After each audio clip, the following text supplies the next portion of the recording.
semuanya, berjumpa lagi dengan Nur Aini. Satu pertanyaan buat kalian, tahukah peristiwa hijrah Nabi Muhammad ke Madinah? Untuk menjawabnya, mari kita bahas di pertemuan kali ini.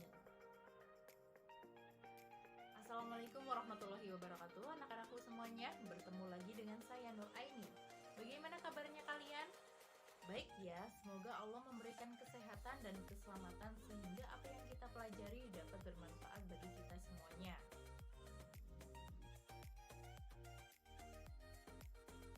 Sebelum memulai pelajaran pada pagi hari ini, mari kita berdoa terlebih dahulu ya. Berdoa mulai. Selesai. Oke, sekarang kita akan absen terlebih dahulu.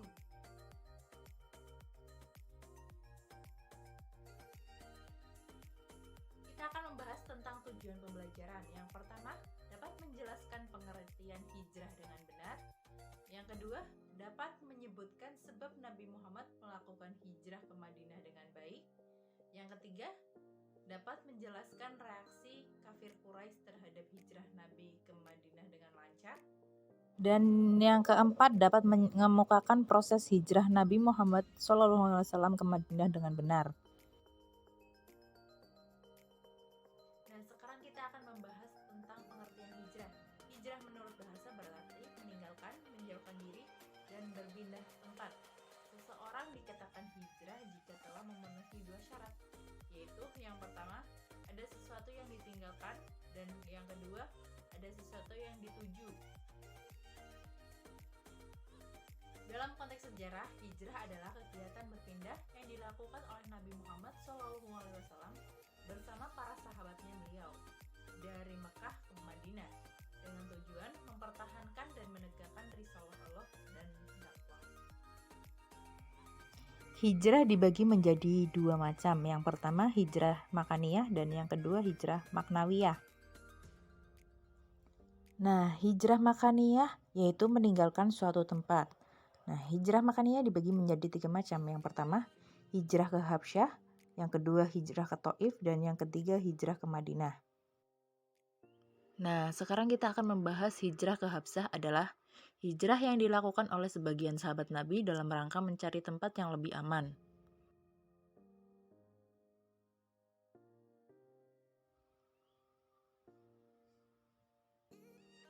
Hijrah ke Taif adalah hijrah yang dilakukan oleh Nabi Muhammad SAW.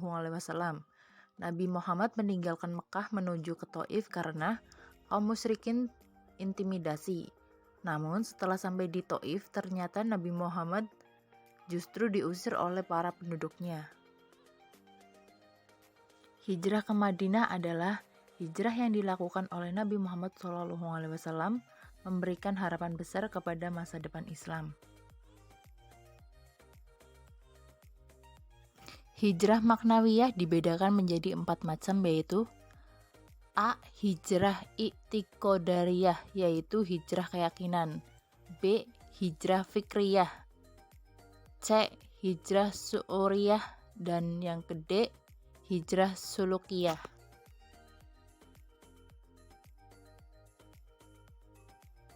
Hijrah i'tiqodariyah yaitu hijrah keyakinan. Iman mengalami proses naik dan turun, kuat dan lemah. Terkadang iman bercampur dengan kemusyrikan dan terkadang iman berada dalam kemurnian. Maka hijrah keyakinan mesti dilakukan bila keyakinan berada di tepi jurang kekufuran dan kemusyrikan.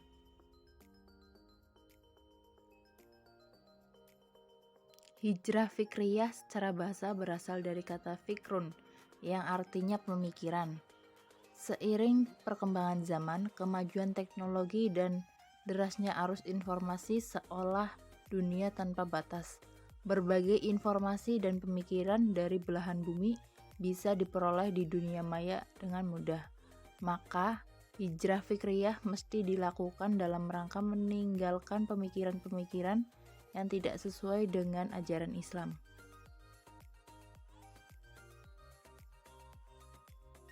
Hijrah su'uriyah atau cita rasa, kesenangan dan kesukaan. Diri manusia sering terpengaruhi oleh kesenangan yang tidak sesuai dengan nilai-nilai Islam. Mereka lupa akan kewajiban-kewajiban dan perintah oleh Allah dan Rasul-Nya. Maka hijrah su'uriyah mesti dilakukan ketika hari manusia cenderung kepada kesenangan yang tidak sesuai Islam. Hijrah sulukiyah. Suluk berarti tingkah laku atau kepribadian, atau bisa disebut dengan akhlak. Akhlak mengalami perubahan berdasarkan perubahan nilai yang ada di masyarakat. Perubahan nilai dapat menggeser akhlakul karimah ke arah akhlakul syariah. Sehingga tidak aneh jika bermunculan berbagai tindakan moral dan asusila di masyarakat. Maka hijrah sulukiyah mesti dilakukan ketika akhlak yang tercela berkembang dan menyebar di lingkungan sekitar.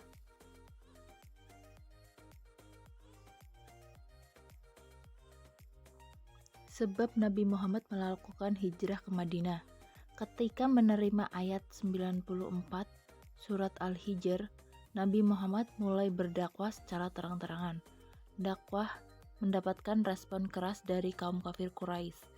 Para pemimpin Quraisy menggunakan berbagai cara untuk mencegah dakwah Nabi Muhammad, namun selalu gagal, baik secara diplomatik, tawaran, dan kekerasan fisik. Ada beberapa faktor Nabi Muhammad memilih Yasrib. Yang pertama, Yasrib adalah tempat yang paling dekat. Yang kedua, sebelum diangkat menjadi nabi, beliau telah mempunyai hubungan baik dengan penduduk kota tersebut. Yang ketiga, penduduk Yasrib sudah dikenal nabi karena kelembutan, budi pekerti, dan sifat-sifatnya yang baik. Yang keempat, bagi nabi sendiri, hijrah merupakan keharusan karena perintah Allah Subhanahu wa Ta'ala. Reaksi kafir Quraisy terhadap hijrah Nabi Muhammad di Madinah. Ketika kafir Quraisy mengetahui adanya perjanjian antara Nabi dan orang-orang Yasrib, mereka semakin keras menyiksa umat Islam. Hal ini membuat Nabi segera memerintahkan umat Islam untuk hijrah ke Yasrib. Dalam waktu 2 bulan, hampir semua umat Islam kurang lebih 150 orang telah meninggalkan kota Mekah. Hanya Ali dan Abu Bakar tetap tinggal di Mekah bersama Nabi.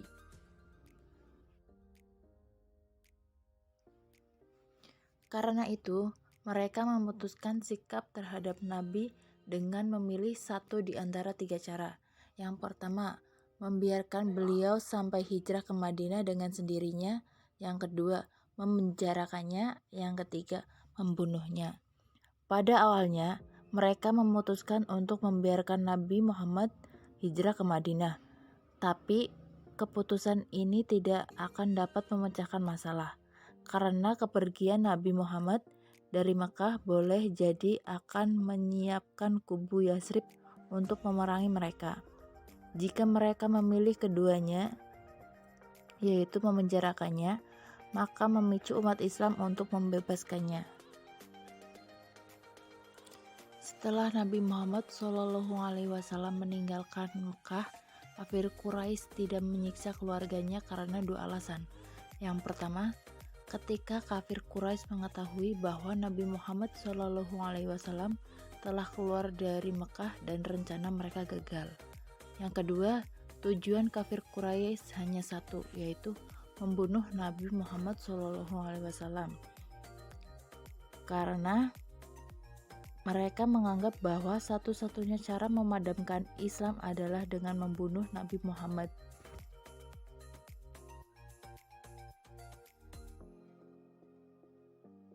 Sedangkan alasan kafir Quraisy tidak menyiksa umat Islam setelah Nabi SAW hijrah adalah: yang pertama, mayoritas umat Islam telah hijrah sebelum Rasulullah SAW. Karena sebab utama rencana pembunuhan Rasulullah SAW karena hijrah besar-besaran yang dilakukan umat Islam ke Madinah dan tersebarnya Islam di kota tersebut. Yang kedua, umat Islam yang berasal dari Mekah memiliki sanak saudara dan kerabat dari Mekah. Hubungan kerabat menjadi penghalang mereka mengganggu dan menyakiti umat Islam. Kafir Quraisy takut terhadap suku dan kabilah seorang muslim karena menghindar untuk tidak menyakitinya. Proses hijrah Nabi Muhammad ke Madinah. Umat Islam di Mekah mayoritas telah hijrah ke Madinah, kecuali Abu Bakar dan Ali Abi Thalib. Keduanya menemani Nabi Muhammad SAW sampai mendapat perintah dari Allah Subhanahu wa Ta'ala untuk berhijrah ke Madinah. Nabi Muhammad telah mempersiapkan hijrah hampir 2 bulan dengan perencanaan yang matang. Beliau menyiapkan rencana dengan melihat situasi dan kondisi di kota Mekah. Adapun proses hijrah Nabi Muhammad dengan langkah-langkah sebagai berikut. Yang pertama, Ali menggantikan Nabi Muhammad di tempat tidurnya. Kafir Quraisy berencana membunuh Muhammad SAW agar tidak jadi hijrah ke Madinah. Pada saat itu, umat Islam di Mekah tinggal sedikit. Sebelum turun perintah hijrah kepada Nabi Muhammad, beliau sudah meminta Abu Bakar untuk menemaninya. Setelah itu, Abu Bakar menyiapkan 2 ekor untanya yang diserahkan pemeliharaannya kepada Abdullah bin Urais. Pada malam akan hijrah, Nabi Muhammad meminta Ali bin Abi Thalib untuk memakai mantelnya dan berbaring di tempat tidur. Nabi Muhammad SAW berpesan kepada Ali bin Abi Thalib setelah Nabi hijrah untuk tinggal dulu di Mekah, menyelesaikan barang-barang amanat orang yang dititipkan kepadanya. Maka ketika para Al-Gojo kafir Quraisy mengintip ke tempat tidur Nabi Muhammad SAW, mereka melihat seseorang berbaring di tempat tidur dan mengira bahwa Nabi masih tidur. Yang kedua, Gua Sur. Nabi Muhammad dan Abu Bakar pergi ke Madinah melalui arah selatan dalam rangka mengelabui kafir Quraisy. Mereka berdua menetap di dalam Gua Sur pada hari Jumat, Sabtu, dan Ahad. Gua Sur terletak di Jabal Sur yang berjarak 5 km terhadap selatan kota Mekah. Mengamankan proses hijrahnya antara lain. Yang pertama, Abdullah bin Abu Bakar mendatangi gua setiap malam dan menyampaikan berita tentang rencana dan kegiatan kafir Quraisy. Yang kedua, Ammar bin Furaihah mengiring domba-domba ke dalam gua sehingga Nabi dan Abu Bakar bisa meminum susu domba. Yang ketiga, Abdullah bin Arikat Laitsi dan bekerja sebagai pemandu.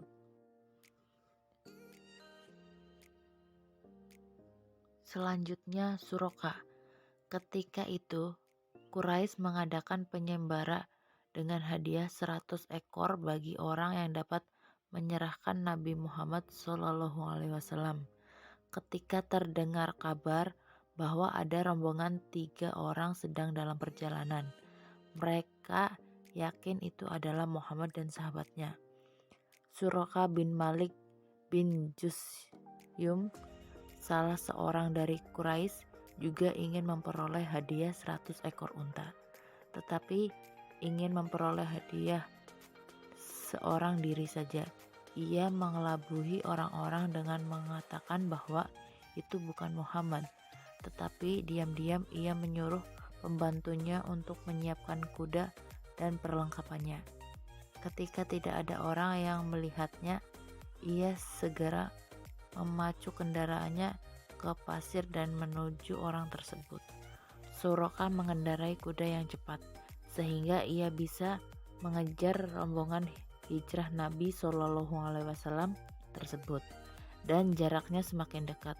Nabi SAW tetap tenang, sementara Abu Bakar yang duduk di boncengan unta Nabi SAW terlihat cemas dan berkali-kali melihat ke belakang.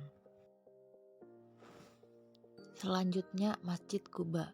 Setelah menempuh perjalanan 7 hari, Nabi Muhammad dan Abu Bakar sampai di Quba, sebuah desa yang terletak 2 mil dari selatan Madinah. Beliau membangun masjid dan merupakan masjid pertama dalam sejarah Islam. beliau tinggal di Kuba selama 4 hari. Pada Jumat pagi, beliau berangkat dari Kuba menuju ke Madinah. Ketika sampai di perkampungan Bani Salim bin Auf, waktu sholat Jumat tiba. Nabi Muhammad melaksanakan sholat Jumat di sana. Inilah Jumat dan khutbah yang pertama dalam Islam. Selanjutnya tiba di Madinah. Setiba Nabi Muhammad SAW di Madinah, program pertama beliau adalah menentukan tempat di mana akan dibangun masjid. Beliau melepaskan untanya dan menetapkan tempat berhenti untanya sebagai masjid. Ternyata untanya berhenti di tanah milik 2 orang anak yatim. Maka Nabi SAW meminta keduanya untuk menjual tanahnya. Namun keduanya ingin memberikan tanahnya sebagai hadiah. Tapi Nabi SAW tetap ingin membayar harga tanah itu. Dan Abu Bakar menyerahkan uang kepada mereka berdua. Untuk materi selanjutnya kita akan membahas pola dakwah Nabi Muhammad di Madinah. Selanjutnya mari kita tutup pertemuan kali ini dengan berdoa terlebih dahulu. Berdoa dimulai. Berdoa selesai. Oke, selanjutnya kita tetap harus menjaga kesehatan dengan cara memakai masker, menjaga jarak, mencuci tangan, gitu ya. Apabila ibu banyak kesalahan, ibu mohon maaf. Wabillahi taufiq wal hidayah. Wassalamualaikum warahmatullahi wabarakatuh.